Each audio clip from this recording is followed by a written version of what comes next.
Sir right now I am busy, can I call you later? Excuse me, जी ma'am. ये जो तुमने अभी अभी इंग्लिश में बोला, तुम्हें इसका मतलब भी पता है या फिर सामने वाले ने जो तुमसे कहा तुमने उसी का रिप्लाई कर दिया? Yes ma'am, I know the meaning. Oh nice, इसका मतलब है तुम पढ़े लिखे हो। Obviously ma'am, I have completed my engineering. क्या बात है, तुम इंजीनियर भी हो और काफी पढ़े लिखे भी लगते हो, लेकिन तुम यहाँ पर ये गार्ड की नौकरी क्यों कर रहे हो? और वैसे भी यहाँ पर तो शायद पहले कोई अंकल काम किया करते थे, तुम्हें तो मैंने पहली बार देखा है। ओ मैम, यहाँ पे मेरे पापा जी काम करते थे, वो किसी कारण की वजह से आ नहीं पा रहे हैं, इसलिए मैं यहाँ पे जॉब कर रहा हूँ। हनी, तुम्हें लगता है कि हम मीटिंग के लिए लेट हो रहे हैं और तुम इस गार्ड के साथ अपना टाइम वेस्ट कर रही हो, तो हमें चलना चाहिए? एक सेकंड नर्स, मैं बात कर रही हूँ। अच्छा तुम मुझे बताओ कि तुम इतने अच्छे खासे पढ़े लिखे हो, उसके बावजूद भी ये गार्ड की नौकरी कर रहे हो। अगर तुम चाहते तो किसी अच्छी बड़ी कंपनी में अच्छी पोस्ट पे काम कर सकते थे और तुम्हें सैलरी पैकेज भी अच्छा मिलता।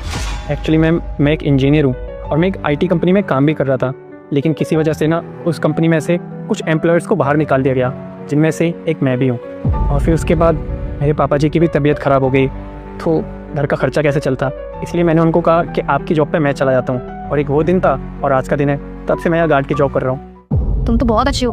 आज के टाइम पे कोई भी बच्चा अपने माँ बाप के बारे में इतना नहीं सोचता। तुम्हारे पापा की तबीयत खराब थी तो उनके बदले तुम यहाँ पर नौकरी ज्वाइन करने के लिए आ गए। तुमने अपने बारे में एक बार भी नहीं सोचा। अगर तुम्हारी जगह कोई और होता तो शायद इतना नहीं करता।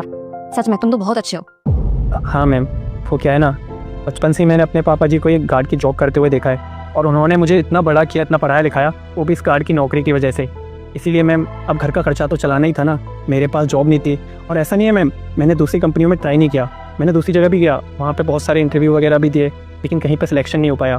फिर घर का खर्चा कैसे भी चलाने के लिए मैं इस गार्ड की जॉब को करने लगा। और मैम वैसे भी ये काम करने में मुझे कोई शर्म नहीं आती। माना मैं पढ़ा लिखा हूँ, लेकिन अभी घर के हालात ही कुछ ऐसे हैं, और जब तक मुझे दूसरी जॉब नहीं मिल जाती और पापा की तबीयत सही नहीं हो जाती, तब तक मैं ये काम कर लूँगा, मुझे कोई टेंशन नहीं है। और मैम ये बात तो आप भी जानते होंगे कि कोई भी काम छोटा बड़ा नहीं होता। सच में ये तो तुमने सही कहा है और ये चीज तो तुमने साबित भी कर दी। वैसे जिस कंपनी में तुम गार्ड की नौकरी करते हो, तुम्हें पता भी है ये कंपनी कौन सी है? ये एक IT कंपनी है। रियली मैम, ये एक IT कंपनी है? मैम मैं कितने टाइम से गार्ड की जॉब कर रहा हूँ और मुझे तो ये पता ही नहीं चला। मैम आपको तो पता ही है कि मैंने इंजीनियरिंग की हुई है, तो मैम अगर इस कंपनी में कोई पोस्ट खाली हो तो आप मुझे। हाँ, तुम हमारी कंपनी में काम कर सकते हो और हमारी कंपनी को भी एक इंजीनियर की जरूरत है जो कि ईमानदार हो, हमारी कंपनी में अच्छे से काम कर सके, जैसे कि तुम हो। श्योर मैम, मैं इस कंपनी में जरूर ट्राई करूँगा। लेकिन मैं तुम्हें ऐसे सिलेक्ट नहीं कर सकती। सबसे पहले मुझे तुम्हारा इंटरव्यू लेना होगा।